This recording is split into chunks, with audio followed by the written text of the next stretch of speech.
প্রথমে ছড়া রোদ, তারপর তীব্র বৃষ্টি। প্রচন্ড প্রাকৃতিক বিপর্যয়কে উপেক্ষা করে নদিয়ার শান্তিপুর ব্লক সমষ্টির উন্নয়ন আধিকারিক অফিসের সামনে বিজেপি সাংসদ জগন্নাথ সরকার, পঞ্চায়েত সমিতির সভাপতি নৃপেন মণ্ডল, সহকারী সভাপতি চঞ্চল চক্রবর্তী, জেলা নেতৃত্ব নির্মল বিশ্বাস, অন্যান্য বিভিন্ন পঞ্চায়েত প্রধান, উপপ্রধান, সদস্য সমিতির সদস্য সহ দলীয় নেতৃত্বের উপস্থিতিতে অভয়া বিচারের প্রতিবাদ সভা লক্ষ্য করা যায়।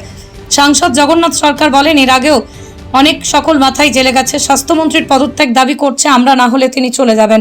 প্রমাণ লোপাট করার পরেও সিবিআই দুর্নীতির বিষয়টি উপস্থাপিত করেছে। এর জন্য কারণ সেখানে মৃতদেহের বিভিন্ন অঙ্গ প্রত্যঙ্গ পাচার করে আরম্ভ করে চিকিৎসা শাস্ত্রে ব্যবহৃত বিভিন্ন উপকরণ, এমনকি ছাত্রছাত্রীদের মেধা গুরুত্ব না দিয়ে টাকার বিনিময়ে ডাক্তারির মতন একটা গুরুত্বপূর্ণ পেশায় দুর্নীতি করা হয়েছে। শুধু ভারতীয় জনতা পার্টি নয়, সারা রাজ্যের মহিলা পুরুষ জাতি ধর্ম নির্বিশেষে প্রতিবাদ জানাচ্ছেন। সকলে একযোগে পরিবর্তন চাইছেন। পৃথিবীর 3 ভাগ জল 1 ভাগ স্থল, তাই পানীয় জলের অভাব নেই। কিন্তু বিশুদ্ধ পানীয় জল একটাই, বৃষ্টি অ্যাকোয়া। প্রতি ফোঁটায় আনে তৃপ্তি, মেটায় তেষ্টা। বৃষ্টি অ্যাকোয়া, বিশুদ্ধ পানীয় জল। দাদা, রাজ্যের পাশাপাশি ফুলিয়া বিডিও অফিসেও বিজেপি অবস্থান বিক্ষোভ এবং ধর্ণা চালাচ্ছে, কি কারণে মূলত এই ধর্ণা? দেখুন, আজই করে নির্যাতিতার বিচার চাই। যারা এই নির্যাতিতার বিচারের ক্ষেত্রে প্রতিবন্ধকতা সৃষ্টি করেছে, প্রমাণ লোপাট করেছে, প্রত্যেককেই গ্রেপ্তার করতে হবে। এবং এ রাজ্যের মুখ্যমন্ত্রী তিনি এ রাজ্যের ধর্ষণের রাজ্যে পরিণত করেছেন। পশ্চিমবাংলার কৃষ্টি সংস্কৃতি ভুলুণ্ঠিত হচ্ছে। বাংলার মহিলারা আজকে বিচারের দাবিতে রাস্তায় নামতে বাধ্য হচ্ছে, সম্মান বাঁচাতে রাস্তায় নামতে বাধ্য হচ্ছে। তার দাবিতে, মুখ্যমন্ত্রীর পদত্যাগের দাবিতে আজকের এই অবস্থান বিক্ষোভ। আরেকটা প্রশ্ন রাখবো যে ইতিমধ্যে তো বিধানসভায় বিল পাস হয়েছে ধর্ষণ বিরোধী, সেখানে তো বিজেপি সাপোর্ট করেছে এবং তারপরেই তো বিল পাস হয়েছে। তাহলে কি মনে হচ্ছিল না যে এই বিলটা বিজেপির অন্যান্য রাজ্যে আগে করা উচিত ছিল? যেহেতু কেন্দ্র সরকার রয়েছে বিজেপির, সেখানে পশ্চিমবঙ্গ প্রথম কেন বিল পাস করলো? দেখুন, পশ্চিমবঙ্গে নারী নির্যাতনের ঘটনা সারা ভারতবর্ষে সবচেয়ে বেশি। আমাদের দিদিমণি নারী নির্যাতনে পশ্চিমবাংলাকে প্রথম স্থান অধিকার করিয়েছেন ভারতবর্ষে। ফলে পশ্চিমবঙ্গ সরকার যে বিল এনেছে, ধর্ষণ এবং নারী নির্যাতনের বিরুদ্ধে যে কোনো পদক্ষেপকে ভারতীয় জনতা পার্টি সমর্থন করে। উনি বিল এনেছেন, ওনার বিলে কী আছে না আছে সেটা পরবর্তী বিষয়, কিন্তু ধর্ষণ বিরোধী কোনো আন্দোলন, বিচারের দাবিতে কোনো আন্দোলন, তাকে আমরা সমর্থন করি। একদম শেষ প্রশ্ন করব, সেটা হচ্ছে যে ইতিমধ্যে তৃণমূলের পক্ষ থেকে অভিযোগ করা হচ্ছে যে বিজেপি নেতা নেত্রীরা সবথেকে বেশি ধর্ষণ এবং মেয়েদের অত্যাচারের বিষয়ে তাদের নাম সবথেকে বেশি। তো সুতরাং আজকে এই ধর্ণা অবস্থান করে কোনো লাভ নেই।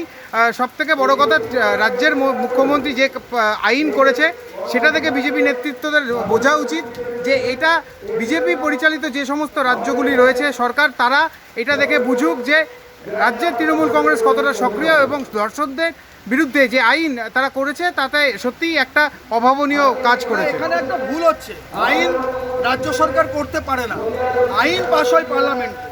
উনি একটা বিল এনেছেন, সেই বিলটা রাজ্যপালের মারফত রাষ্ট্রপতির কাছে যাবে, সেটা আলাদা প্রশ্ন, আমরা তাকে সমর্থনও করেছি।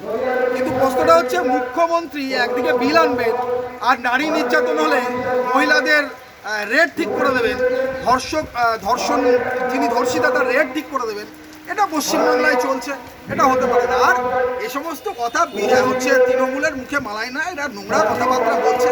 আপনারা দেখেছেন যে মানে এমন পরিস্থিতি দাঁড়িয়েছে যে রামায়ণে আমরা জানতাম সীতা হরণ হয়েছিলেন, তা সীতাকে কেন হরণ করা হলো? রাবণ তুমি জবাব দাও বলে রাবণ নিজেই মিছিল করছে। এক ভয়ঙ্কর পরিস্থিতি, মানে গোটা রাজ্যে মুখ্যমন্ত্রীর জন্য, মুখ্যমন্ত্রীর কথার জন্য অপরাধীরা তারা উৎসাহিত হচ্ছে এবং ধর্ষণের ঘটনা বাড়ছে। তার ফলেই হচ্ছে আজকে নারী নির্যাতনে পশ্চিমবাংলা প্রথম স্থান অধিকার করেছে। আমাদের এটা যন্ত্রণা, এটা দুঃখে যে মহিলা মুখ্যমন্ত্রীর আমলে পশ্চিমবাংলায় নারী নির্যাতনের ভারতবর্ষে প্রথম।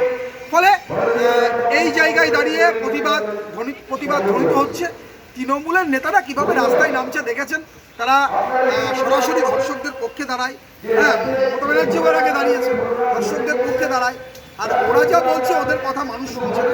মানুষের এ বিষয়ে, তৃণমূল কংগ্রেসের বিষয়ে কোনো রকমের হচ্ছে ইন্টারেস্ট নেই। মানুষ বিচার চাইছে, বিচার দিতেই।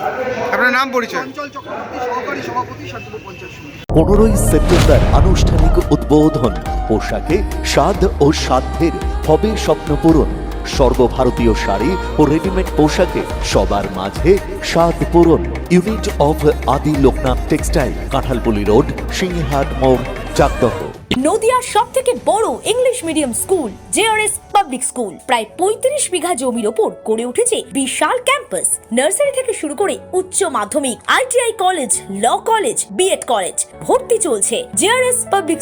ব্যালকনি বা সিঁড়ির রেলিং, মডিউলার কিচেন বা ড্রয়িং রুম, এক কথায় আপনার স্বপ্নের বাড়িকে করে তুলুন আরো সুন্দর।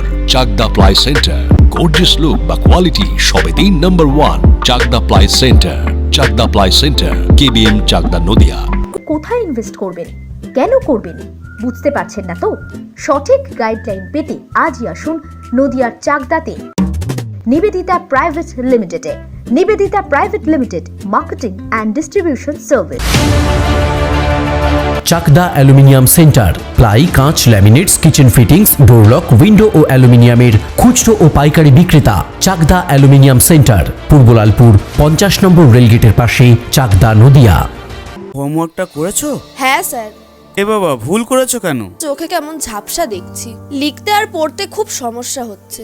চাকদার মডার্ন অপটিক্স থেকে ভালো চোখের ডাক্তার দেখিয়ে নাও। প্রতিদিন প্রকৃত চোখের ডাক্তার ও দৃষ্টি বিশেষজ্ঞ মডার্ন অপটিক্স, চাকদহে। স্যামসাং, জিও, রিয়েলমি, নদিয়ার একমাত্র অথরাইজড ডিস্ট্রিবিউটর ঘোষ কমিউনিকেশন, থানার মোড়, চাকদা।